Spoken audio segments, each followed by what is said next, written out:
అందగడ చూడాలని మనిషి వీడిని ఫాలో అయితే దాని కోటకి దారి దొరుకుతుంది.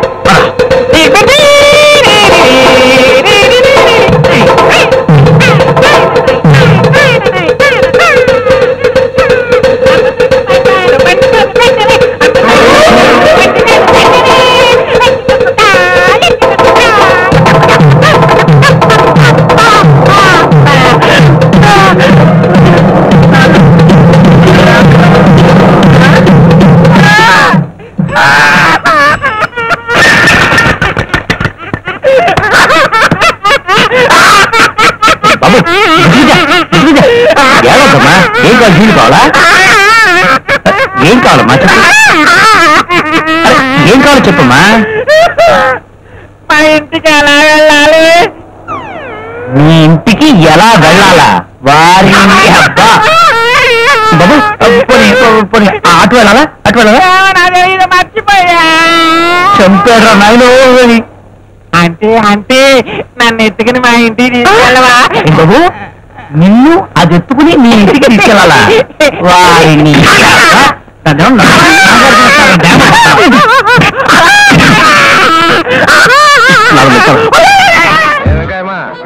రసీదు ఏ ఆ కాయ ఇవి డబ్బులు త్వరగా. ఏం సత్యం వ్యాపారం ఎలా ఉంది? ఇదిగో రసీదు, త్వరగా డబ్బులు ఇచ్చాయి. ఏ వ్యాపారంలే బాబు, నీ పనే బాగుంది. రోజు రోజుకి కూరగాయలు కొనేవాళ్ళు తక్కువైపోతున్నారు. మరి ఏం తింటున్నారో ఏమో మాయదారి మోక. నీ చేత తిట్లు తింటున్నారుగా. వెంకట్రా తీతి. అది పశువులకు పెట్టే తెలగపిండి, నీకెందుకు? చూడు, ఉలవలు కూడా పశువులకే పెడతారు, కానీ అందులోంచి నీళ్లు తీసి మనం ఉలవచారు కాచుకోవడంలా. కాదేది కవిత కనర్హం అన్నాడు శ్రీశ్రీ, కాదేది వంట కనర్హం అన్నాడు ఈ బావ. ఇద్దరు పేర్లు 2 అక్షరాలే. డబ్బులు ఏమి అయ్యలేడా? లేడండి, పక్కూరు పెళ్లికి వెళ్ళాడండి. మీరు వచ్చి డబ్బులు బదులు బియ్యం అన్నాడండి. బియ్యమా? బియ్యం నేనేం చేసుకుంటాను రా. డబ్బులే అంటే తమరు భోంచేరా? తిండి కూడా మానేశారా? అవును ఆయన, నీళ్లు తాగి గాలి పీల్చుకుని డబ్బు వాసన చూసి బతుకుతాను. నీకెందుకురా? ఇడెవరో పత్తడా? అవును సరేలే.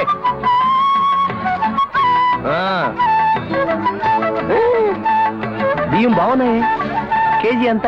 ఎంతైతే మీకు ఎందుకండి, కొంటారా పెడతారా? అదే నిజమేగా. వచ్చే సంవత్సరం వీడికి మున్సిపల్ షాపుల కాంట్రాక్ట్ రానికుండా చూడు స్వామి. వంకాయలు ఎలా ఇస్తున్నావు? కేజీ 8 రూపాయలండి. 8 రూపాయలా? అవునండి. 4 రూపాయలకి ఇవ్వు. కుదరదండి. పర్వాలేదు బాబు, 4 రూపాయలకి ఇవ్వు. కుదరదంటే కుదరదమ్మా. ఎందుకు కుదరదమ్మా? 4 రూపాయలకి అన్ని రకాల కాయగూరలు నేను ఇస్తాను. వదక్క తీసుకోండి. 4 రూపాయలు ఇవ్వడమ్మా. దోసుడు బియ్యం ఉన్నాయి, తీసుకుంటారా? ఏమిటి దోసుడు బియ్యమా? పోన్లేండి, 2 రోజులు అయిన తర్వాత కిలో అవుతాయి, అప్పుడు అమ్ముతాను. మార్కెట్ లో కూర అడుక్కొచ్చి అమ్ముకోవడానికి సిగ్గులేదు. ఎక్కువ మాట్లాడితే పళ్ళు రాలగొడతాను. ఎవరనుకున్నావరా నన్ను? మున్సిపల్ మార్కెట్ కి కాంట్రాక్టర్ని. నువ్వు అసలు రోడ్డు మీద కాయగూరలు అమ్మడానికి వీలేదు. మర్యాదగా పన్ను కట్టు. బాబు, ఇంటింటికి తిరిగి కాయగూరలు అమ్ముకుంటూ పెళ్ళాం బిడ్డల్ని పోషించుకుంటున్నాను బాబు. తప్పైపోయింది బాబు. బాబు ఇదిగో ఈ 2 అరటి పళ్ళు తీసుకుని నన్ను వదిలేండి బాబు. అలా రా దారికి. నాది జాలిగుండే పో. ఈ పూటకి బ్రేక్ఫాస్ట్ ప్రాబ్లం తీరిపోయింది.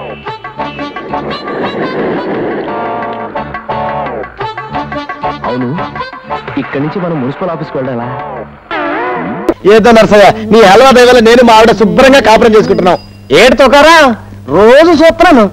తంగం నారు కొట్టేసరికి అల్లం అట్టుకుపోతున్నావు. ఏంటి కథ? స్కూల్లో బెల్లు కొట్టుకునేవాడు హల్వా గురించి నీకేం తెలుసు? నీకు పెళ్ళైందా? లేదు.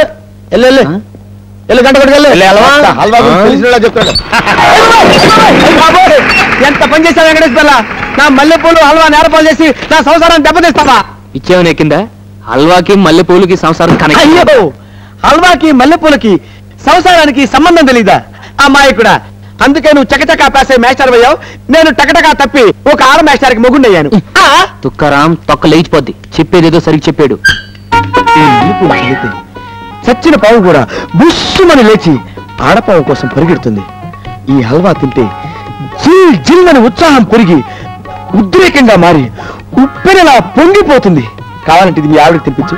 ఈ హల్వా తింటే ఉత్సాహం పెరుగుద్దని ఎవరు చెప్పారా? కాట్మాండ్ ప్రొఫెసర్ జిల్వా చెప్పాడు. ఇది తింటే ఉత్సాహమే ఉత్సాహం. సినిమా టైం అయిపోతుంది, ఇంకా రారేంటి?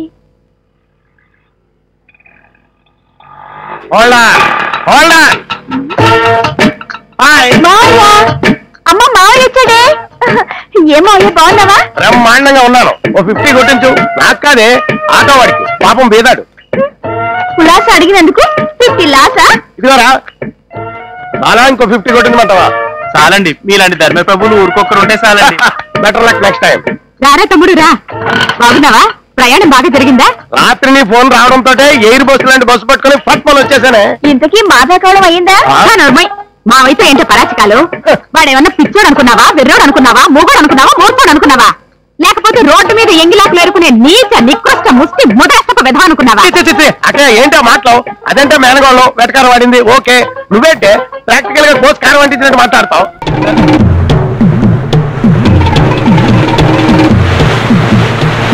మనోడు ఈ పాటికి అన్ని వివరాలు తెలుసుకుని హ్యాపీగా తాపిగా ఏరేసుకుంటూ వచ్చేస్తుంటాడు. ఒకసారి అటు చూడు. ఇదేంటి రంగు మారిపోయాడు? రే ఏంట్రా ఏంట్రా ఇదంతా ఇంత వికృతంగా ఉన్నావేంటి? ప్రకృతి వైద్యం చేయించుకుని ఉంటాడు. Dirty feel of my country. Country కాదు కంట్రీ. నోరు మీర జన కంట్రీ. ఏమైందిరా? ఏం చెప్పమంటావు? నేను కోటయ్య గారి గురించి తెలివిగా ఇన్ఫర్మేషన్ రాబడుతుంటే లోపలి తీసుకెళ్లి బట్టలు ఓడిచేసేసి మట్టి రాసేసి ఇలాంటి పొజిషన్ ఆ సిఐ దుర్గా ప్రసాద్ కూడా రాకూడదు. ఎవరికో చేయాల్సింది ఈడికి చేసేశారు. ఏం చేశారు? పిల్లలు పుట్టకుండా ఆపరేషన్. ఇక నా వంశవృక్షం మోడైపోవాల్సిందేనా? నా భార్య బ్రతుకు అడవి కాసిన వెన్నెల కావాల్సిందేనా? వెలుగు వెన్నెల్లో గోదావరి లాంటి మా బ్రతుకులు ఎండిపోవాల్సిందేనా? విశాలమైన ఈ ప్రకృతి, ఈ కొండలు, ఈ నీళ్లు, ఈ చెట్లు, చేమలు ఇవన్నీ కూడా ఏదో ఓవర్ యాక్షన్ చేయకు. నీకు పిల్లలు పుట్టరని తెలిసే కదా నీ వైఫ్ మా కజిన్ తో దుబాయ్ వెళ్ళిపోయింది. ఈ విషయం నీకనే తెలుసురా? పెద్ద న్యూస్ లాగా ఆంధ్రాలో చూపించేదిలే. ఆడెవడో నీకు పిల్లలు పుట్టకుండా చేశాడు కానీ నేనైతే సొరపేడి నొక్కే శవపేటకులో పెట్టేసేవాడిని. అప్పుడు మాకు ప్రెజెంట్ గా ఉండేది. నెవర్ దాంత మీద కొట్టాడు, నువ్వు ఆబ్సెంట్. ఇంతకీ కోటయ్య గారి గురించి ఏమైనా తెలుసుకున్నారా? కోటయ్య గారికి చాలా ఆస్తుంది. గవర్రాజు, వెంకన్న, తలుపులమని 3 పేర్లు కనుక్కున్నా. అంతేనా కనుక్కుంటా? ఈలోగా నాకు ఆపరేషన్ అయిపోయింది కదా. ఈ అదవాళ్ళు కాదు కానీ నువ్వు ఊళ్ళోకి వెళ్ళి మొత్తం డీటెయిల్స్ అన్ని కనుక్కున్నారా? రాంబాబు నువ్వేనా? అవును సార్, నా పేరు Gurunatham. Exactly very glad to meet you sir. చూడు బాబు, నువ్వు చేయవలసిన పనులన్నీ బాస్ టైప్ చేసి నాకు ఇచ్చాడు. ఒక్కొక్కటే చదువుతాను, జాగ్రత్తగా విను. నెంబర్ 1, అరగంట ముందే ఆఫీస్కి రావాలి. అంటే 9 ఆఫీస్ లో ఉండాలి. నెంబర్ 2, ఆఫీస్ లో ఉన్న టేబుల్స్ కుర్చీలు క్లీన్ చేయాలి. నెంబర్ 3, కుండతో నీళ్లు తీసుకొని పెట్టాలి. గుర్తుంచుకో. నెంబర్ 4, ఆఫీస్ లో ఉన్న చెత్తంతా క్లీన్ చేసి బయటపడేయాలి. నెంబర్ 5, బాత్రూమ్ లో కలరా ఉండలో రీడ్ చేయాలి. కరెక్ట్. ఆల్రెడీ పేపర్ లీక్ అయిపోయింది అనమాట. నా పొంద సార్. నేనెవరిని సార్? గ్రాడ్యుయేట్ ని. నా డ్యూటీ ఏమిటి?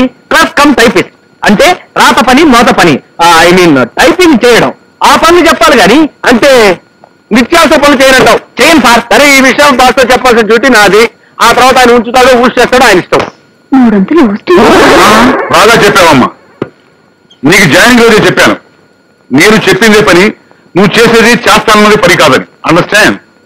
గురునాథన్ చెప్పే పనులన్నీ చేయడానికి నీకు అభ్యంతరం అయితే యూ కెన్ గో అవుట్. వేరే ఉద్యోగం చెప్పుకోవచ్చు. బాగా ఆలోచించుకో. నీకు 5 నిమిషాలు టైం ఇస్తున్నాను. గురునాథం కమాన్. అయిపోయాడు.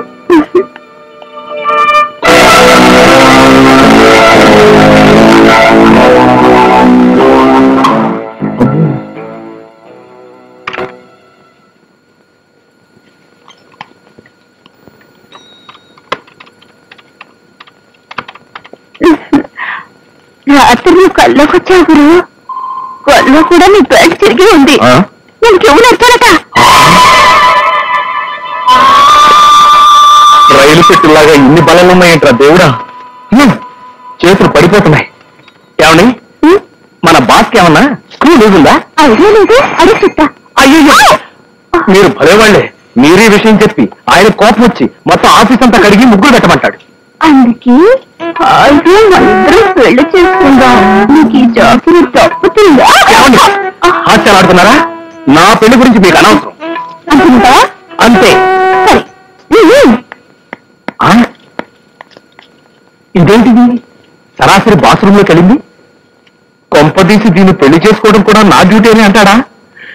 ఇదేం ఆఫీసు రా బాబోయ్.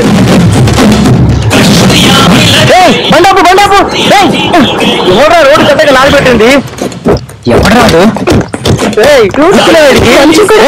ఎవరు అదే రోడ్డు కట్టంగా లారీ ఆపింది? మీరెవర్రా?